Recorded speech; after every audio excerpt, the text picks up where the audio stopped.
Completare i lavori iniziati, che sono un'infinità, ma dobbiamo aggiungere, impegnarsi per spendere i soldi che arriveranno, cosa che non sarà facilissima perché probabilmente le condizioni saranno molto stringenti. Si muove tra passato recente e futuro prossimo, quasi imminente, la sfida di Maria Scardellato, sindaco uscente che tenta il bis nella sua Oderzo, sostenuta da Lega e Fratelli d'Italia. La corsa elettorale iniziata da Piazza Grande tra cittadini e alleati. Testimonial di peso Luca Zaia, che ha giocato la carta della sicurezza. Muli vi riconsegna una città che è ordine. Lei si è dimenticato di una roba, le battaglie fatte per la caserma e l'occupazione con gli immigrati, perché lei ci ha messo la faccia quella volta.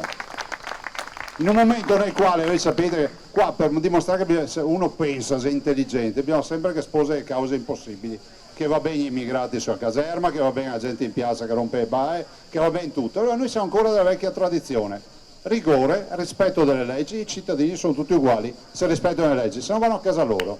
Sicurezza che per la Lega della Marca resta un mantra. Tutte le volte che sono venuto a Oderzo ho sempre avuto la percezione di una città sicura, di una città dove la gente vive in piazza, si vede la gente camminare in piazza tranquillamente, e quindi questo ci fa piacere perché i comuni amministrati bene poi danno anche il loro risultato e è visibile e tangibile. Sarà una lunga estate elettorale, ringrazio a Oderzo il grande lavoro svolto da Marina Marchetto Liprandi, che ha saputo veramente mettere insieme tanti ragazzi e tanti giovani che saranno molto utili alla Scardellato adesso in campagna elettorale, ma anche e soprattutto dopo, quando sarà ora di amministrare. Incassato l'appoggio di Lega e Fratelli d'Italia, ma non di Forza Italia, dal candidato sindaco arriva un appello ai concittadini. Abbiate fiducia, non siate sempre tutti contro tutti perché così non si va da nessuna parte. Fiducia nelle istituzioni perché stiamo facendo tanta fatica per aiutarci. Non siamo sempre arrabbiati col mondo perché così non si va da nessuna parte.